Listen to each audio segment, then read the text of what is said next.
Hola, buenas Hola, ¿qué noches. tal? ¿Cómo estás? ¿Cómo te va? Rogelio López Guillemén, se dice, ¿no? Guillemén. Guillermo, sí. Guillemén, mucho gusto. Mi ¿Cómo nombre estás? es Un placer. Ricardo Leconte. Los amigos me conocen como Caito. Somos del club, de la Fundación Club de la Libertad de Corrientes. Y bueno, nosotros tenemos el gusto de tenerte con nosotros, de que puedas participar de este nuevo ciclo del club que es Conversando con el Club, que lo iniciamos con motivo de la cuarentena, para no dejar de lado las actividades del club. Iniciamos este nuevo evento y la verdad que hemos tenido grandes satisfacciones y nos permite conocer a personas que no teníamos el gusto, yo no tenía el gusto de conocerte. Y bueno, a través de esta nueva metodología estamos en contacto y bueno, empezamos a transitar este camino que es el mismo camino, todos tenemos el mismo camino de luchar por las ideas de la libertad, pero bueno, es un placer y un gusto conocerte. Bueno, el gusto es mío. Alberto me invitó, lo conozco desde antes. Yo pertenezco a Claro. la Fundación Liberar de Córdoba, así que bueno, Ujú. tenemos relación en ese aspecto institucional. Y esto que Bien. estás diciendo de que somos separados, pero que trabajamos en conjunto, es algo importante. Una vez un amigo que también estuvo con ustedes, que se llama Diego López Colombo, me Ujú. dijo que algunos de los liberales o de los grupos liberales que hay, ¿escuchás bien o no? Veo que Se se te interrumpe corta un la poco, imagen. pero no sé si... ¿vos me escuchás bien? Me ¿Hola? voy, mira, me voy a acercar a, al, a la... Yo a vos te a- veo muy entrecortado. bueno, me voy a acercar a algún lugar que tenga mejor señal. Lamento, estaba bien Dale. ubicado, pero bueno, pero perdón, pido a todos paciencia, pero estamos con este esquema y todos conectados a la vez y eso nos complica. Un segundo.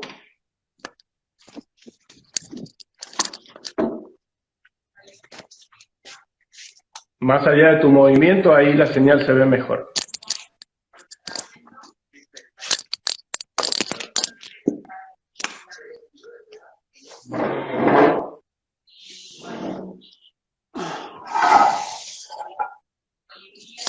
Hola, estoy de vuelta, pido Sí, yo te disculpas por escucho. la desprolijidad, pero bueno, esto se produce por, por el internet que bueno, todos lo usamos al mismo tiempo y complica, ¿no? Esto demuestra Bueno, de que no está preparado, que por no está supuesto, orquestado, por y eso es lo bueno. supuesto. Y que vamos a superar todos los inconvenientes que se presenten. Como Pero hacemos los bueno, liberales y como hace exacto, desde hace 200 años. así es. Bueno, Pero bueno, te perdón, decía, interrumpí, me estabas comentando de Colombo, me dijiste, ¿no? A sí, ver. Diego López Colombo una vuelta me dijo, lo había traído a dar unas charlas a Córdoba, incluso antes de que existiera la fundación, y charlando me decía algo que me pareció muy interesante. Decía, los liberales, bueno, somos todos muy separados, ¿cierto? Somos muy individualistas y no entendemos Así que es. el individualismo no quiere decir que trabajemos separados. Ujú. Todavía nos falta Así es. captar eso. Entonces decía, hay unos que quieren ir al Louvre, otros quieren ir a la Torre Eiffel, otros quieren ir al Arco de Triunfo, y nos peleamos y todavía no salimos de acá.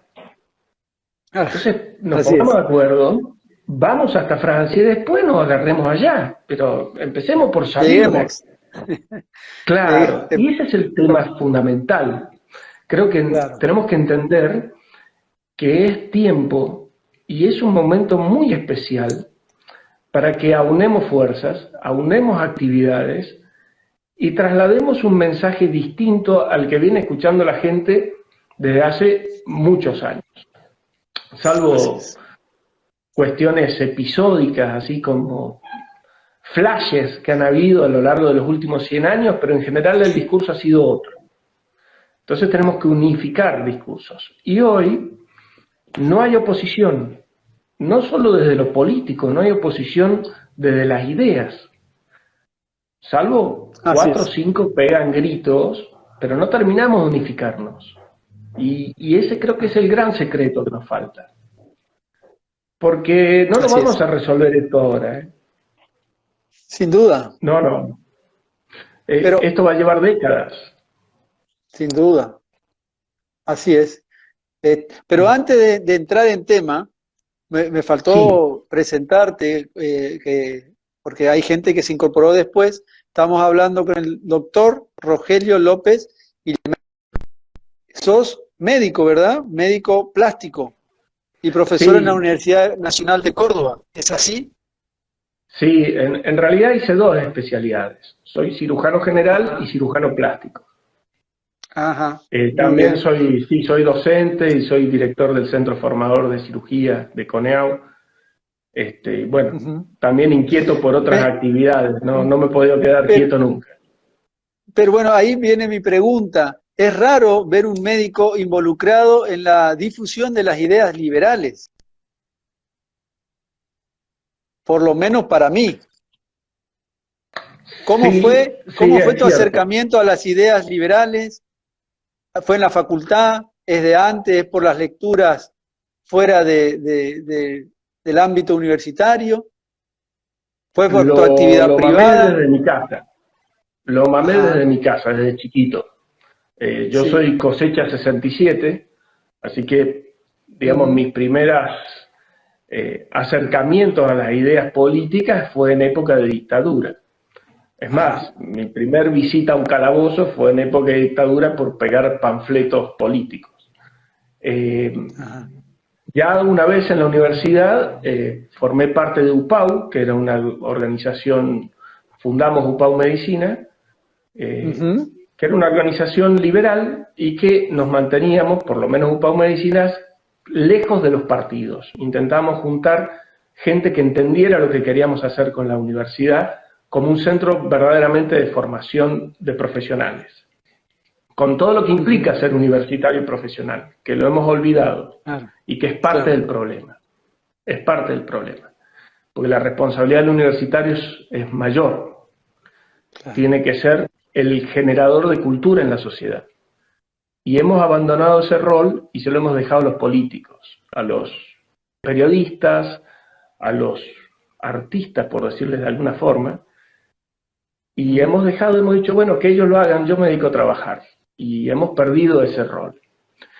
Bueno, claro. salí de la universidad, me dediqué a mi profesión, hice la residencia de cirugía general, después hice la residencia de cirugía plástica, tengo ambas especialidades. Ujú. Siempre estuve escribiendo en revistas barriales, en medios, en distintos lugares.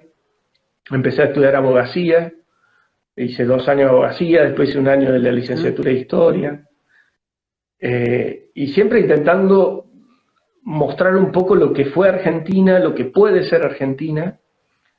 Tuve un programa de historia en radio durante 5 años, que fue algo muy, muy lindo. hola. Intentar definir estas cosas. Las redes fue un gran cañón para poderse lanzar uno, realmente es Claro, muy importante. Hace 15, 20 años yo hubiera pataleado en el aire porque no hubiera podido hacer nada, y hoy las redes te claro, potencian. Y bueno, entiendo. hace un año y medio aproximadamente apareció Fundación Liberar y bueno, me subí a trabajar con ellos. Y acá estamos. El tema Bien. de que un No, médico, el no, tema de que un mi médico pregunta, sea liberal es raro, sí, como bien o por lo decís. menos, ¿Por qué? perdón, yo veo que acá la gente está diciendo, ¿por qué decís que es raro? Es raro, es para mí, porque yo no tuve la oportunidad de ver muchos. Y Aclaro son que es una, poquitos. claro, pero a ver, explícame por qué es raro. A ver. Por una cuestión de educación, Ujú, que tiene que ver con la idea de la vocación de servicio y sí, de que si uno quiere hacer servicio no puede ser liberal, no puede ser individualista, porque lo asocian al claro, egoísmo en el mal sentido del término. Entonces toda la medicina es socialista y desde la ujú, universidad nos están machacando el socialismo y las obras sociales son socialistas y todo es socialismo. Entonces es muy claro, difícil que un médico entienda que desde su percepción individual puede ser tanto o más generoso y filantrópico, porque esa palabra me gusta más que solidaridad, tan bastardeada. Así es. Sí. Que desde un ámbito, digamos, abstracto como puede ser el Estado.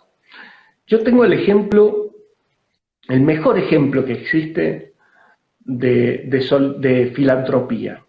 Yo estoy en un hospital público, trabajo en la parte privada y en un hospital público. El hospital público está a 50 kilómetros de la ciudad, así que yo hago todos los días 100 kilómetros para ir a trabajar. Claro. Y yo me formé ahí en cirugía general, lo adoro. Es un hospital muy especial, era un hospital que fue creado para los tuberculosos. Está en medio de la sierra. Un hospital de 5 pisos de altura que no tiene ciudad. Está construido en medio de la sierra. Ese hospital fue, como te digo, tiene 5 metros de altura, tiene más de 100 hectáreas de terreno, talleres, casas, tiene 60 años el hospital. Fue donado hasta con las vajillas por un privado. Llave en mano hasta con vajillas. Ese hospital lo hizo un privado y lo donó un privado, no el Estado. El Estado en realidad lo ha ido destruyendo en todo este tiempo. Lo administran, sí. Cuando lo administra. No sé si administrarlo sería la forma. Lo saquean, digamos. Sí, realmente. Seguro. Pero son responsables de la administración. A ver. Claro. El viernes, el hospital mío se ha transformado en referente de coronavirus en la zona. O sea, toda la zona va ahí. Por supuesto que hay faltante de todo. Sí. Y el viernes fueron y llevaron una ambulancia nueva. Hicieron todo un show con cámaras y el vicegobernador y toda la pantomima para entregar una ambulancia que debería haber existido siempre. O sea, pero hasta en estas son tan bastardos que hasta en esta situación hacen política. Y es lo que tenemos que entender. Están haciendo política con este desastre. Sin duda. ¿Tienen casos de infectados de coronavirus ahí en esa localidad? Sí, tenemos. En Córdoba han habido 12 muertes, si mal no recuerdo. En el hospital tenemos, porque como te digo, somos centro de referencia. Ahora hay 6 o 7 enfermos, porque hubo un geriátrico que un enfermero se contagió, y digamos, contagió a los pacientes. Fíjate la picardía, ¿no? Este tema que te decía del servicio, cómo termina siendo un veneno. La imagen de servicio, ¿quiénes la tienen? O de ser gente que puede cobrar poco porque tienen el placer de hacer lo que les gusta. Los médicos, los docentes, los policías, gente que se dedica a servicio. Los docentes, bueno, no dan clase por cuestiones de lo que sucede de la cuarentena, o digamos de la prisión domiciliaria. Pero los médicos, los enfermeros y los policías son personas que gracias a la socialización de esta imagen cobran miseria. Entonces trabajan en varios centros a la vez. Por lo tanto, son grandes difusores de la enfermedad. Claro. Sucedió así con la peste bubónica en Europa. La peste bubónica, bueno, entra por Italia, por el norte de Italia. Como en esa época se creía que todo era castigo divino y demás, los monjes comenzaron a hacer penitencia y a flagelarse. De ahí viene que es un flagelo esta enfermedad. Y se flagelaban y sangraban e iban por los pueblos intentando hacer penitencia y de esa forma hacer que la gente se curara, digamos, los pueblos se curaran. Pero claro, se flagelaban, las pulgas de las ratas chochas porque no tenían que ni picar, estaban las heridas abiertas, y ellos iban llevando las pulgas infectadas por toda Europa. O sea, así como el médico, el enfermero va de un lugar a otro a trabajar, los sacerdotes estos llevaban la enfermedad de un lugar a otro. Eso sucedió porque un viejo, un geriátrico, no sale de joda. Se contagia porque alguien lo lleva.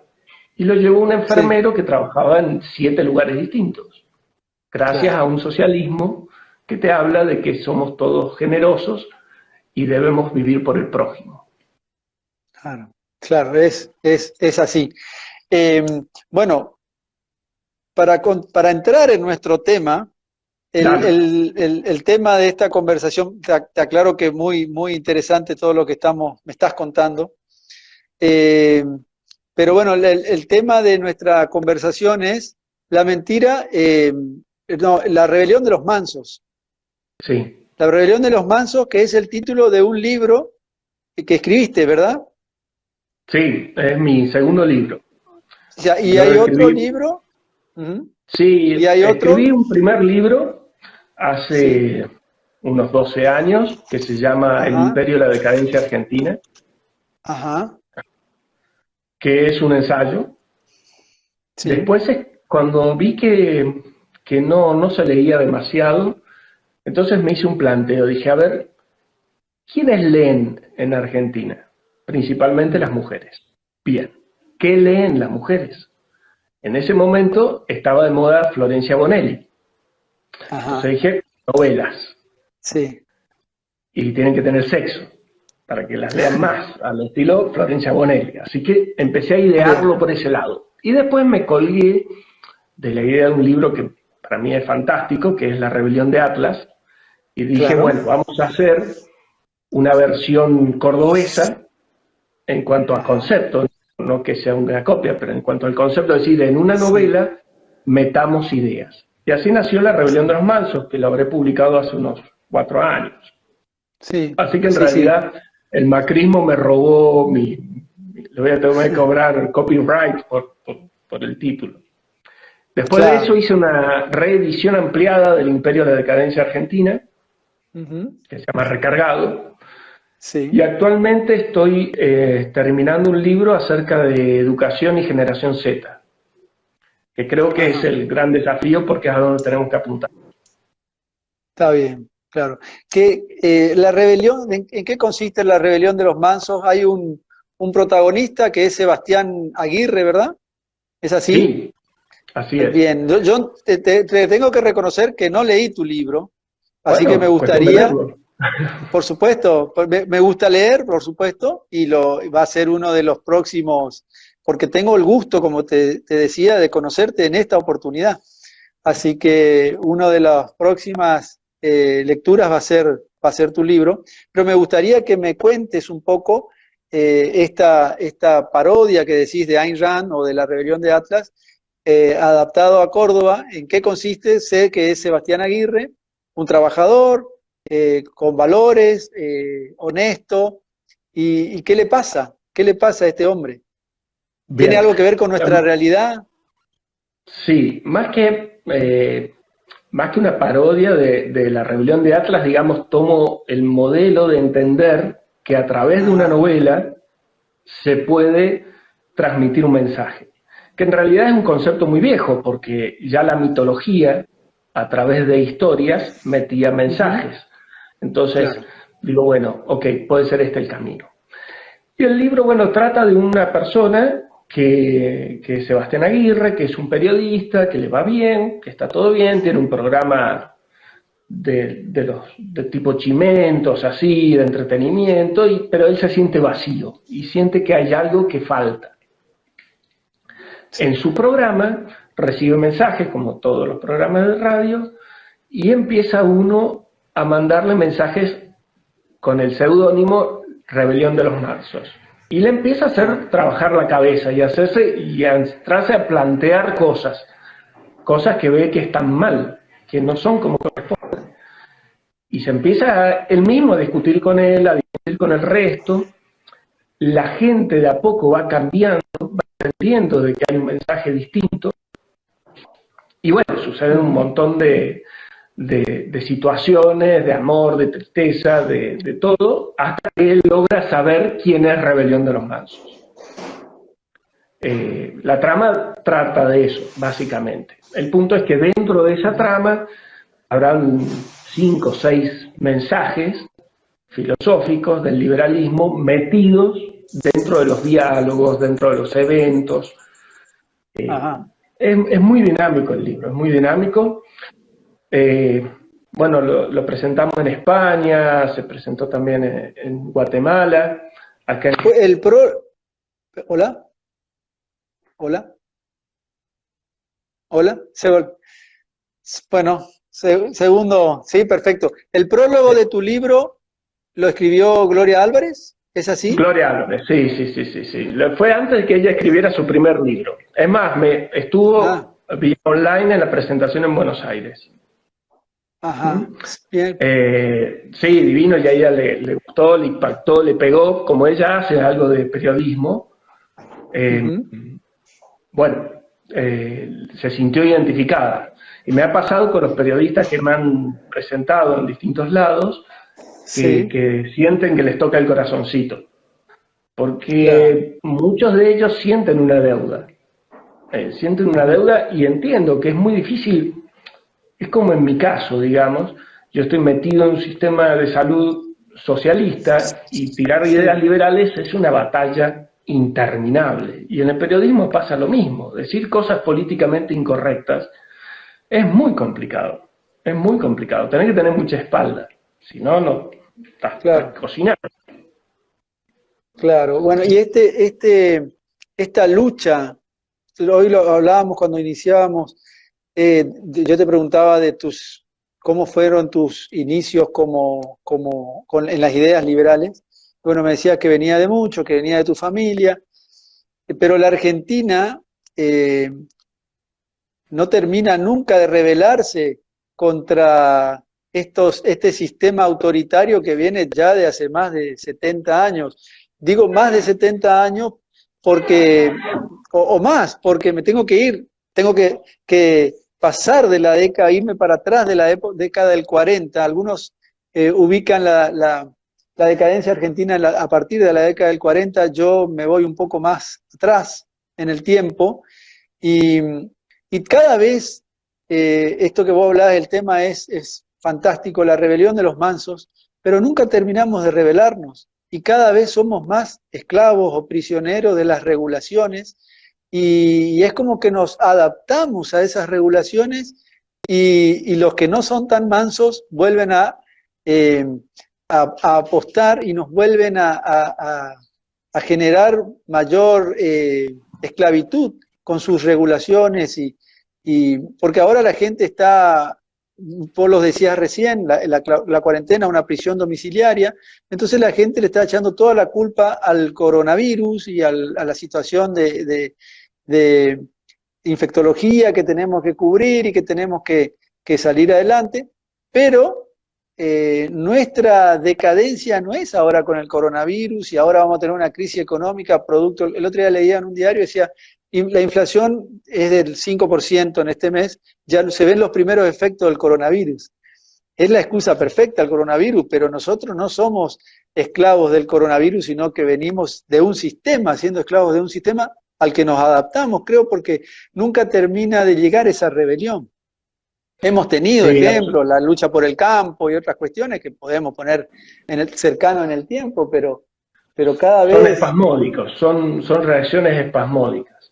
claro, Bueno, claro. ese es un punto. Vos sabés que en el último libro, en El Imperio de la Decadencia Argentina, tengo un capítulo que se llama Mucha reacción, poca acción, porque somos reactivos.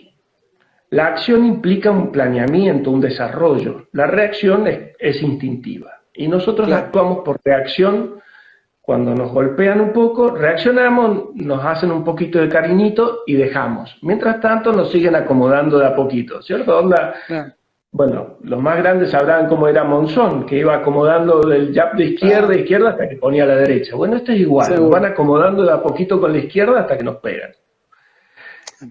También coincido con vos, para mí el problema arranca ya con Irigoyen, Ujú. y si me das un poquito de hilo, te diría que la 1890, la revolución de 1890, es la primer semilla. Sí, Hace más eclosión, digamos, con Irigoyen, y después, bueno, con Perón germina, digamos. sí. Pero aparte, es una espiral que se va acelerando. Tenemos la desgracia que Argentina es riquísima. Entonces, aunque nos hicieran todo lo que nos hacían, siempre salías adelante. Siempre salías adelante, siempre salías adelante. Algunos ajustes, ¿sí? Algunos ajustes y demás, pero seguíamos yendo bastante bien dentro de todo. Creo que la espiral se acelera con Alfonsín. Alfonsín hace Alfonsín hace los primeros subsidios del regreso a la democracia, la Caja PAN. Sí, sí. Ya empieza con eso. Y las dos cosas más desastrosas que hizo en la Argentina fue el segundo congreso pedagógico, que en realidad fue el tercero, que destruyó la educación, y las modificaciones penales que se hicieron en la ciudad de Buenos Aires, garantistas, de mano de Zaffaroni, que era apañado por Alfonsín. O sea, comenzó la destrucción de la educación y de la justicia. Sí. Y de ahí se han ido superando uno a otro. Cada uno quería ser más populista que el anterior. Y así han ido... Te agrego algo a Alfonsín, que es algo que yo no dejo no puedo aceptarlo, la reforma de la Constitución del 94. ¿Seguro? Porque ya no estaba él en el gobierno, pero era factor de poder y con ese esquema nos hizo retroceder bastantes años. Yo le digo a veces... hizo votar con estado de sitio. Una de las elecciones de las cámaras de legisladores fue en estado de sitio. Y metió preso a periodistas, Daniel Lupa, para ser preciso, por orden presidencial. No nos acordamos de todas esas cosas. Claro, el padre de la democracia. El padre de la democracia, sí. Pero yo le digo a los... Claro, entendemos como que los personalismos, esperamos que papá Estado nos salve, nos saque adelante, y seguimos esperando. Y llega un punto en que los mansos tenemos que darnos cuenta que no es así, que vamos a ser nosotros. Entonces, hasta que no volvamos a ocupar los espacios que dejamos, si les dejamos todo en manos de esta gente, nunca vamos a resolverlo. Todos tenemos que trabajar, todos necesitamos hacer un montón de actividades, pero tenemos que empezar a involucrarnos. No quiere decir que todos seamos candidatos a presidente, no hace falta. No, por supuesto. No, por supuesto. Yo les pregunto a todos los que tienen padres o abuelos, digamos que vivían o que estaban en edad productiva en los años 60, 50, 70, si ellos no estaban metidos o en el club del barrio o en una asociación de ayuda al prójimo o no estaban en la intendencia o algo, todos estaban metidos en algo, en la biblioteca del pueblo, en algo, haciendo alguna actividad en el club del barrio. Hoy lo hemos perdido. Sí. Nadie se dedica. Claro. No tengo tiempo, estoy en otra, además. Y bueno, ellos se apoderan. Y se ha formado una corporación, que es la corporación política, los sindicatos, totalmente, los políticos, los empresarios, como dice Milei, que los tiene, los describe muy bien. Y la verdad que sí, ellos son la nueva oligarquía, ¿no? Son los dueños del país y nosotros dejamos hacer y cada vez, y ellos avanzan. Ahora están con el tema, hablando del garantismo, esta locura de liberar a la gente, a los presos, a los condenados, liberar de las cárceles. Hoy leía o veía en las noticias, 2.600 presos fueron liberados en estos días en la provincia de Buenos Aires. ¿Y eso a dónde van? Eso hizo Chávez en Venezuela y formó los escuadrones estos de la muerte que asolaron a la población civil. Lo hicimos en Argentina. Bueno, lo hemos hecho en otra época, lógicamente. Con Cámpora. Con Cámpora, que es el nombre que tiene la agrupación de ellos. El 25 de mayo del 73, claro, pero volvemos a nuestros errores, ¿no? Volvemos a incurrir en esos errores y parece que, por eso te digo, no llega la rebelión de los mansos. Fíjate el contrasentido que los detenidos están libres y nosotros los libres estamos detenidos. Así es. O sea, así es. Pero a ver, por eso acá hay dos luchas. ¿Se escucha o no? Sí, se fue, pero volvió. acá hay dos luchas, una guerra de largo aliento y una batalla para dar hoy. Sí. La batalla de dar hoy tiene que ser mostrarle los dientes a esta gente para que sepa que no puede avanzar más. Y como decía un pensador, el órgano más sensible del ser humano es el bolsillo. Entonces hay que pegarles en donde le duele, que es el bolsillo. Que sepan que se acabó, que no nos van a poder seguir esquilmando para nada, porque hoy se sacan el 50% de la producción de Argentina y no han sido capaces de tener preparado un sistema de salud para esto, teniendo la mitad del Producto Bruto del país. O sea, indudablemente es un fracaso absoluto del Estado, sin discusión, es un fracaso absoluto. Así es. Esa es la batalla de hoy. Sí. Mostrarle que los controles de precios no sirven, como se mostró en un estudio que hizo Agustín Espasesi con Fundación Liberar, muy bueno, sí, que cotejaron precios máximos con los precios en las góndolas, y los precios en las góndolas son inferiores, o sea, claro, no sirven. Sí, no sirven. Que si algún día llegan a ser superiores, va a haber desabastecimiento y mercado negro, o sea. Pero aparte, y andan persiguiendo, cerrando supermercados. El otro día cerraron 50 supermercados chinos por los controles a los que eran sometidos, y lo que hacen es concentrar la gente en algunos pocos supermercados cuando tienen que diversificar la oferta, digamos, para que la gente no vayan todo a un mismo lugar. Y ellos se jactan de que cierran supermercados en este momento de crisis. O sea, no se ponen a pensar que son parte del problema. Perdón que uno se pone, se entusiasma con esto, pero hay dos aspectos. Sí. Hay dos aspectos. Uno es lo que estás diciendo, que está muy bien. O sea, terminan haciendo que se aglomere la gente en un lugar, o sea, en vez de difundirla. Pero aparte, hasta económicamente, es un despropósito, porque vos estás bajando la oferta. Claro. Entonces vas a atender a la suba de precios, o si no al desabastecimiento, porque se agote. O sea, es un desquicio. O sea, no soporta ningún análisis, pero tenemos que empezar a transmitir ese mensaje. Claro. Con la democracia... Pero, como te digo, con la democracia que es la batalla de Zapa, digamos, que hacía San Martín, de andar distrayendo, o la batalla de Güemes, ahí en el norte, para andar sujetando a los españoles, pero la guerra va por otro lado. Sí. Va por el lado de la cultura y el lado de la educación.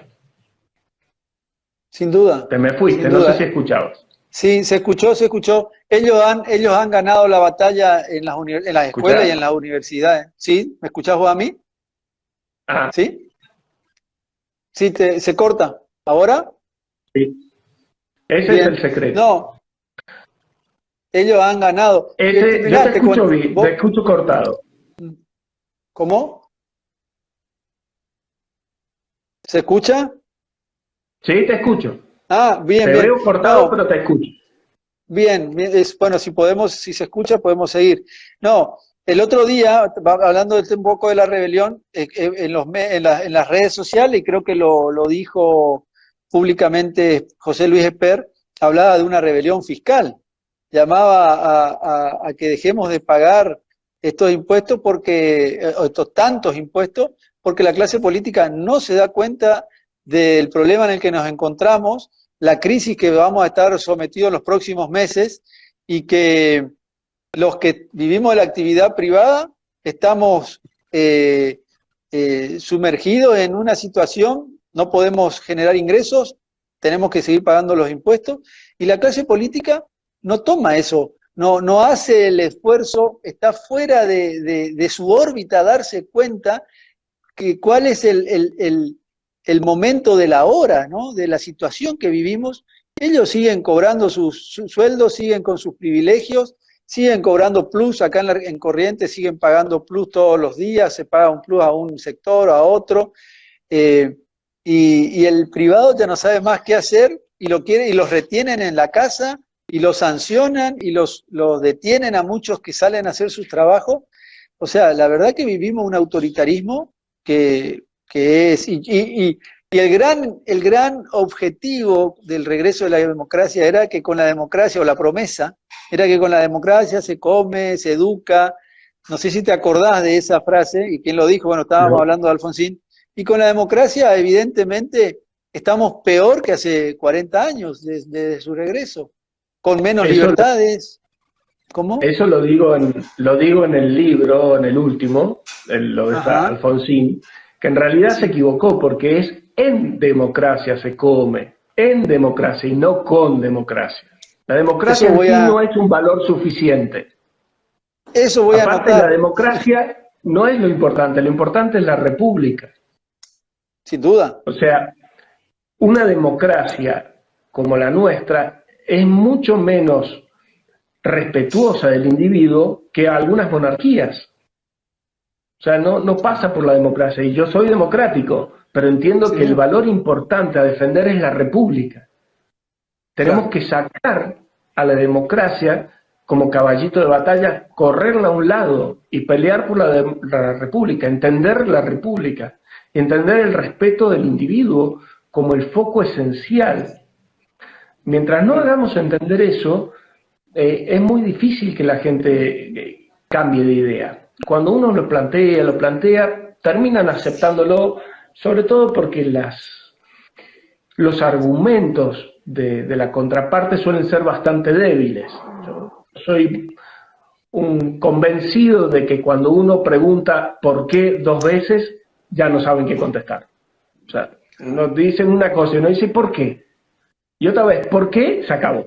Listo, se acabó, ya no hay más. Se Vos te- porque sos un la- gorila. Punto. Esa es la respuesta, Viene el ¿cierto? insulto. Claro, se acabó la...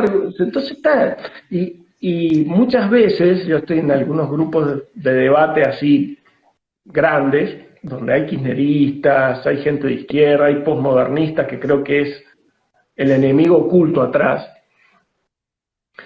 y me dicen, ¿para qué Sí. discutís con ellos si no lo vas a cambiar? ¿Viste? Me mandan mensajes por privado. Le digo, Mm, ¿sabes qué pasa? Yo sé que ellos no los cambio, pero hay un montón de gente que está viendo y toma los dos argumentos y sabe cuál es el que vale.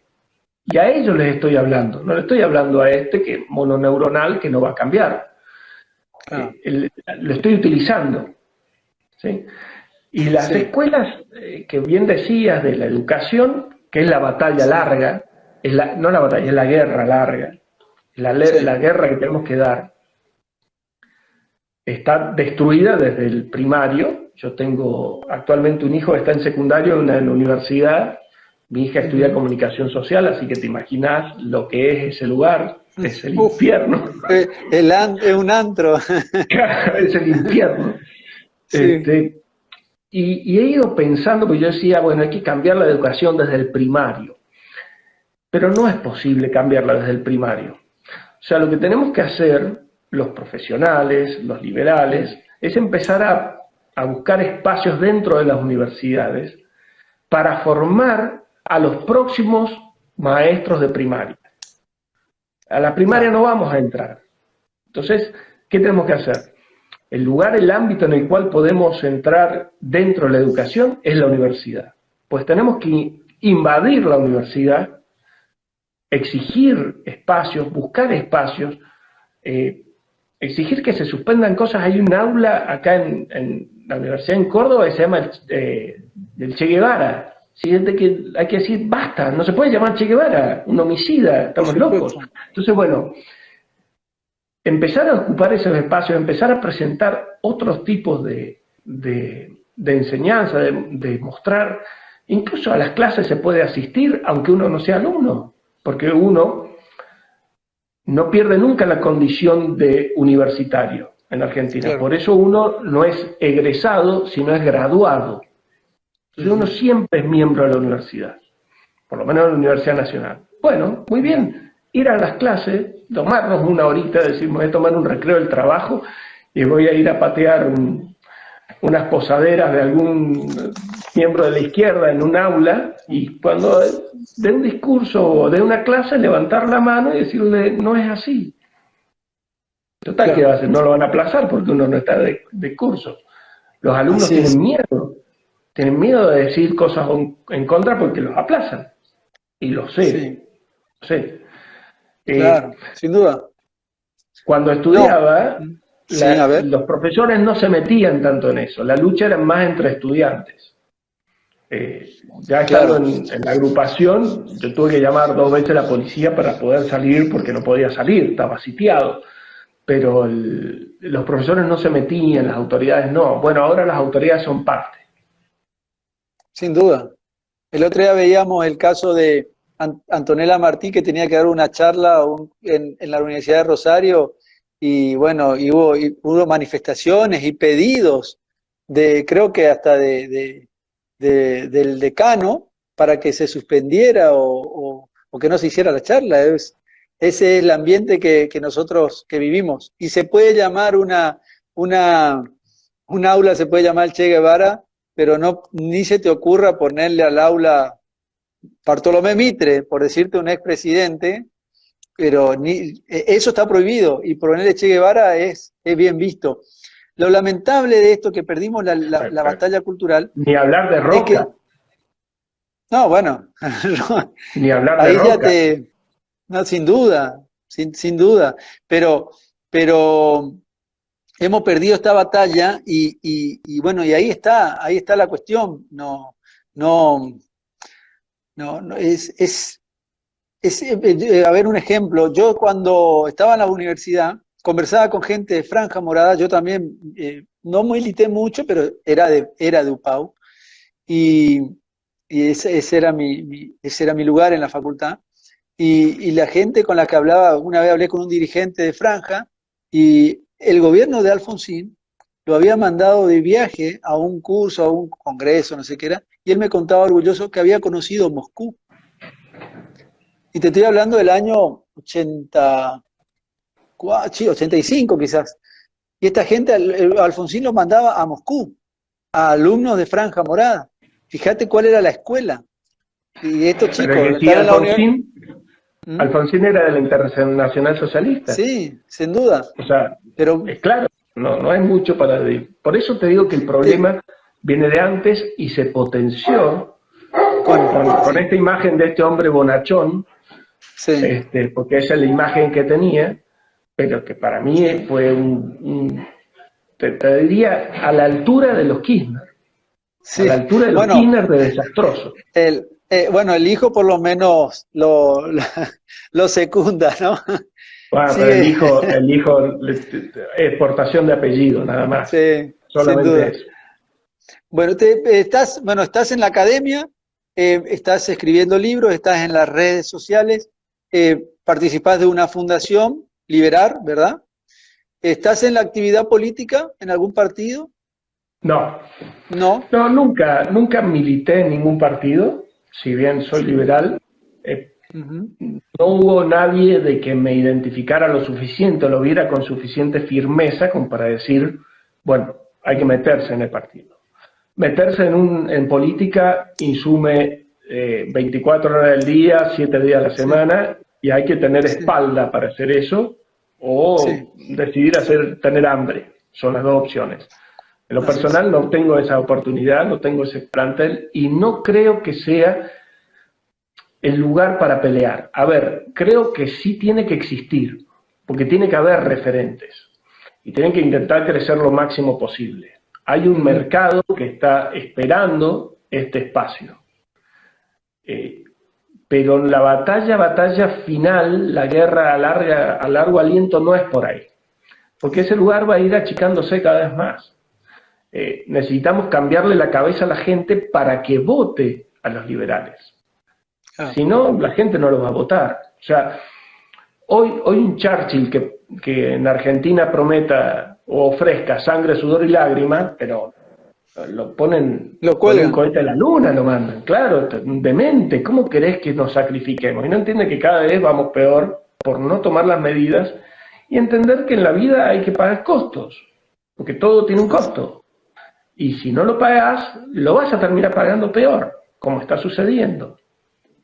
Sí, estamos en un momento muy difícil y vamos hacia una crisis colosal, según dicen los que saben, los economistas. Es una oportunidad para que se escuchen las ideas liberales con mayor amplitud que lo que se puede escuchar ahora, que bueno, uno está anestesiado por este Estado que nos acompaña, que nos cuida, que se encarga de nuestros problemas, pero va a llegar un momento que ese Estado, ese Estado no va a poder encargarse de todos. Es una oportunidad, ves como una oportunidad, una gran crisis para que se escuchen mejor o más las ideas liberales. Lamentablemente tener que llegar a una crisis, pero es una oportunidad. Bueno, yo creo que el Estado no solo no alcanza a encargarse de las cosas, sino que las empeora. O sea, yo tenía un jefe que cuando le daban un ayudante malo, decía, no ayuda, pero molesta poco. Bueno, el Estado acá molesta mucho en realidad. No solo no ayuda, sino que molesta. Sí, sí, por supuesto de que yo creo que es un momento muy especial. Hemos tenido muchos momentos así especiales en Argentina. Este es uno muy especial porque no hay oposición. Como te decía al principio, no hay oposición no solo política, sino desde el mundo de las ideas. Están cerrados todos en el mismo grupo. Y hay un grupo de gente que verdaderamente quiere algo diferente. Todavía no la tiene clara qué. Claro. La prueba es que a pesar del desastre del gobierno de Macri, sacó un 40% de los votos. O sea, para que en un gobierno tan desastroso te haya votado el 40%, quiere decir que hay un núcleo de gente que verdaderamente se da cuenta que el camino no es este. Bueno, ahora el macrismo, el Cambiemos, ha desaparecido, se ha fundido dentro de este kirchnerismo o este fernandismo, ahora tenemos que decir fernandismo seguro. Sí. Entonces ha dejado las puertas abiertas. Por eso digo, desde lo político y desde el mundo de las ideas, estamos en una oportunidad en la cual no hay dos voces, hay una. No hay dos posiciones políticas, hay una. Pues tenemos que salir a mostrar otra. Pero tampoco sirve hacerlo como lo estamos haciendo, de a uno corriendo enloquecido solo y a los gritos, porque es más fácil pegarle a uno así.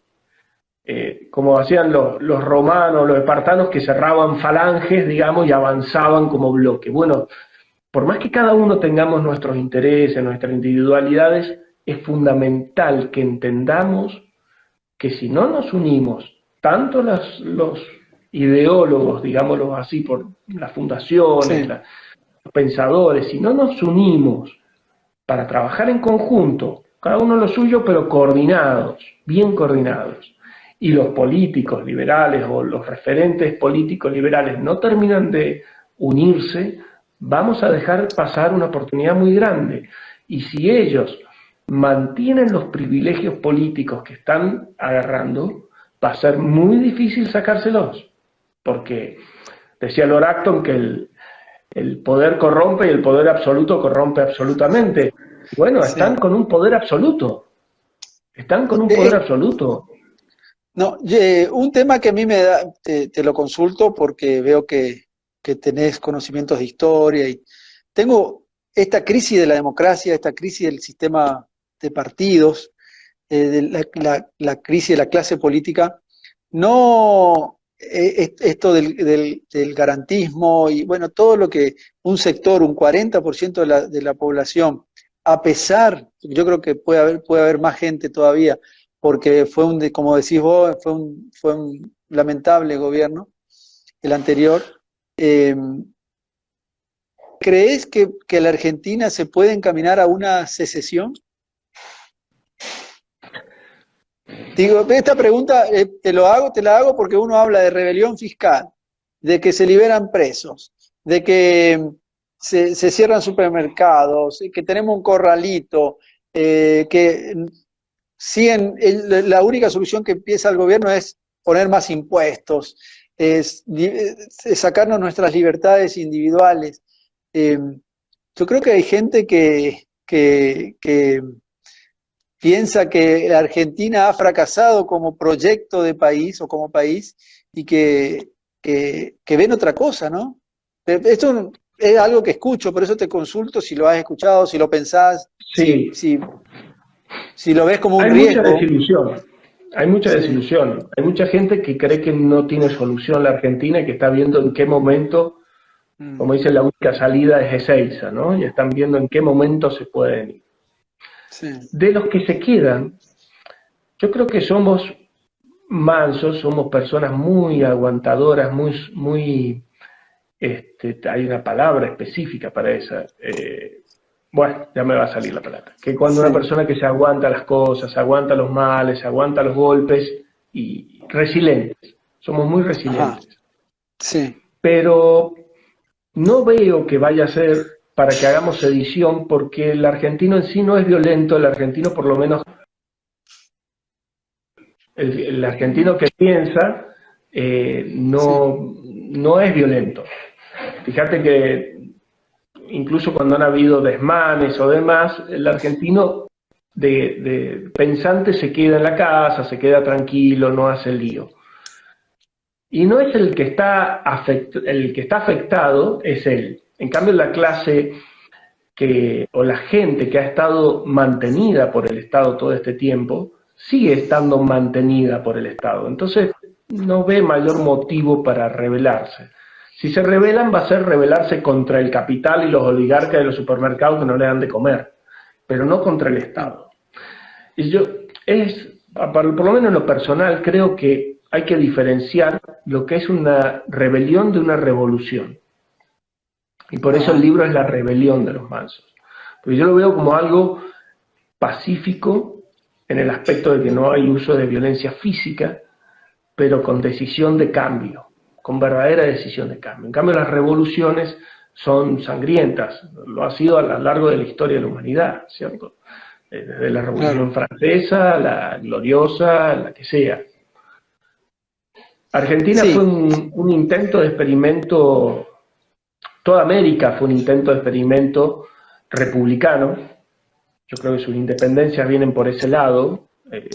Quienes pensaban eso desde Europa dijeron, bueno, acá tenemos un territorio virgen al cual podemos largar con república 0 km, no hay monarquías de cientos de años y vamos a ver qué pasa. Bueno, algunos prosperaron y otros no nos tocó tal gracia, ¿no? Pero pasa que mi pregunta va porque hay dos Argentinas totalmente claras y diferentes. Una es, y vos ves que a dónde nos dirige este gobierno, rompe relaciones con Europa, rompe relaciones con el Mercosur, sus convenios son con Irán, con Venezuela, con Cuba, con China, Rusia, bueno, la Bolivia de Evo, este grupo de San Pablo. Entonces, hay dos Argentinas bien diferentes y bien claras, que la elección fue 40, pero hay un 50%, yo entiendo que no quiere ese rumbo. Y como vos ves, que decís, es gente que se encarga de su trabajo, de su estudio, de su familia, de inculcar valores, no está en la militancia de todos los días. Es como que es clara la diferencia entre esas dos Argentinas, y esta rebelión de la que hablás vos es de la gente de bien, de gente de valores, de trabajo, de honestidad, que quiere otra cosa para su familia. Entonces, yo creo que llega un momento va a haber un enfrentamiento, no hablo de revolución, de muerte, sino un enfrentamiento en las ideas tan marcado que hasta parece imposible que esos dos sectores se puedan entender en algún momento en un eje común que sea la República Argentina, o como lo fue en un tiempo, ¿no? Yo no creo que se vayan a entender nunca.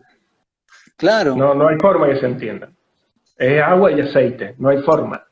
No hay forma. O sea, la forma es empezar a sumar más gente al grupo nuestro, pero no porque se entiendan los sectores. No porque entiendan los sectores. Un 80% dentro de ese 40% que le votó a Macri el año pasado, gran parte de esa gente tiene al Estado como su gran objetivo y cree que el Estado le tiene que solucionar los problemas y tiene que subsidiar en los lugares que tiene que subsidiar y que tiene que estar presente. Yo creo que el 80% de los argentinos, no tengo una estadística pero es una impresión, el 80% de los argentinos coincide con esta manera de ver al Estado. Somos los menos los que creemos que tenemos que tener un Estado mínimo, ¿no? Por lo menos. Pero Entonces, lo que pasa es que son décadas de cultura de esto en las escuelas, en la universidad, además. Sería muy ingenuo creer que en un año podemos cambiarlo por tener algunos referentes que son fantásticos, que realmente son un tractor, sí. Pero es muy difícil que digamos que esos referentes pueden cambiar todo un tema cultural que hay atrás. Es muy complicado. Aparte, el problema es más profundo. O sea, yo creo que, como te decía, hay una batalla hoy y una guerra larga. La batalla hoy es pararlos hasta acá, que lleguen hasta acá. Ese es el primer punto. Y eso tiene que ser del modo que podamos ver que el Congreso vuelva a trabajar, que quienes sirven dentro del Congreso, no son muchos, pero los que sirven, logren poner un estate quieto, un parate, y que en las próximas elecciones la gente comprenda que esto no va. Por lo menos de ese 40% rescatar lo máximo posible. ¿Sí? Sí. Pero después viene la batalla a largo plazo. Y como ellos han visto que esta batalla desde el lado de la política la han ganado, ahora van destruyendo el cimiento del grupo que vos estás diciendo y que me dijiste que son los valores. Entonces van destruyendo, ahora minando los valores de la familia, los valores del respeto a la autoridad, los valores del respeto a la educación, los valores del mérito, ¿sí? El igualitarismo. Entonces van diciendo, bueno, los pocos que quedan, le vamos a cortar la línea de suministros. Entonces no van a recibir más suministros y se van a terminar agotando. Por eso te decía recién que el posmodernismo, que ataca por ese lado, es el gran enemigo, porque nos va atacando por la retaguardia, digamos. Mientras nosotros estamos mirando para adelante, nos ataca atrás. Entonces, es grande la batalla, es grande la guerra, tenemos muchos frentes abiertos. Por eso tenemos que cerrar filas, tenemos que hacer un grupo compacto en que nos defendamos y nos apoyemos, que cada uno tenga su camino, pero que seamos dentro de todo un grupo que entendamos que si no nos unimos, nos van a pasar por encima. Y empezar cada ciudadano de bien, empezar a meterse en donde sea, a empezar a hablar con los amigos, a leer, a ver videos. Si no le gusta leer, a ver videos. A ver, hay audiolibros, hay podcast, hay un millón de cosas para hacer. Uno va manejando y en vez de perder el tiempo escuchando algún noticiero basura, uno puede ir escuchando 10, 15 minutos de algo que le enseñe, que le dé argumentos, que le dé formas de rebatir y de debatir delante de otro y empezar a despertar conciencias. Pero eso es un trabajo de hormiga que tenemos que hacer. Este trabajo que hacen ustedes, que es fantástico, que nosotros intentamos replicar en parte también, y hay muchos grupitos así, debemos seguir haciéndolo, porque que acá nos vean algunas personas, esas personas dirán, che, mirá, estas charlas están interesantes, o las mías dirán, bueno, un bodrio, pero podrán decir que hay otras interesantes, y de a poco ir creciendo. Pero siempre tenemos que andar apoyándonos, coordinándonos y despertando conciencias y diciendo, tenemos que meternos. Y si hay un ataque a un principio, a un valor, combatirlo. Sí. Como un principio, como por ejemplo el ataque a las Fuerzas Armadas, a la policía, a los médicos. Rogelio, se corta. Me quedan 7 segundos. Me despido, te agradezco en nombre del Club de la Libertad. Pido